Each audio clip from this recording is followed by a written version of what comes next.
Praise the lord. ప్రభువైన యేసుక్రీస్తు వారు ఈరోజు మనకు అందిస్తున్నటువంటి వాగ్దానం మొదటి సమూయేలు 17వ అధ్యాయం 47వ వచనం. యుద్ధము యెహోవాదే, దావీదు గొల్యాతును చంపుట. ఫిలిష్తీయుడైన గొల్యాతు నెమ్మదిగా నడుస్తూ దావీదుకు సమీపంగా వస్తున్నాడు. గొల్యాతు కవచం మోసే సహాయకుడు వానికి ముందుగా నడుస్తున్నాడు. గొల్యాతు దావీదును చూసి నవ్వసాగాడు. దావీదు ఒక సైనికుడు కూడా కానట్టు గొల్యాతు చూశాడు. దావీదు కేవలం ఎర్రని ముఖం గల ఒక అందగాడు మాత్రమే. గొల్యాతు దావీదు వైపు చూసి, నేనేమైనా కుక్కను అనుకున్నావా, కర్ర పట్టుకుని వచ్చావు అని ఎగతాళి చేశాడు. గొల్యాతు తన దేవుళ్ళ పేర్లను ఉచ్చరిస్తూ దావీదును శపించాడు. ఇటు రారా, నీ శవాన్ని పక్షులకు జంతువులకు ఆహారంగా వేస్తాను అంటూ దావీదు మీద కేకలు వేశాడు గొల్యాతు. నీవు కత్తి, కవచం, ఈటెలు ధరించి నా దగ్గరకు వస్తున్నావు, కానీ నేను ఇశ్రాయేలు సైన్యాలకు దేవుడు సర్వశక్తిమంతుడైన యెహోవా పేరిట నీ దగ్గరకు వస్తున్నాను. ఆయనపై నీవు నిందా వాక్యాలు పలికావు. ఈరోజు ఆ యెహోవా నా చేత నిన్ను ఓడిస్తాడు. నిన్ను నేను చంపివేస్తాను.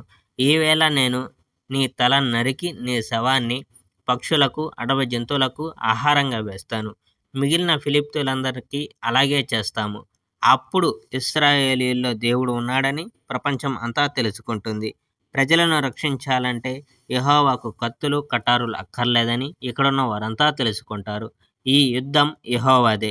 మీ ఫిలిష్తీయులందరినీ ఓడించేలా యెహోవా మాకు సహాయం చేస్తాడు అని దావీదు ఫిలిష్తీయుడైన గొల్యాతుతో చెప్పాడు.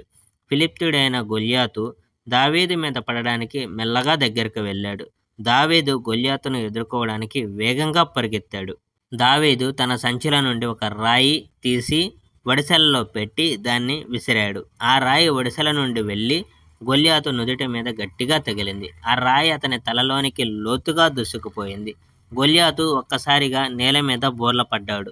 అలా దావీదు ఫిలిష్తీయుల యోధుని కేవలం ఒక రాయి ఒడిసెతోని ఓడించేశాడు.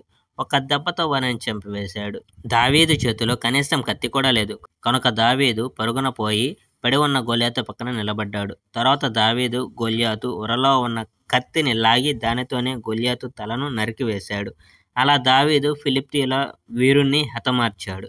Praise the Lord. May God bless our India.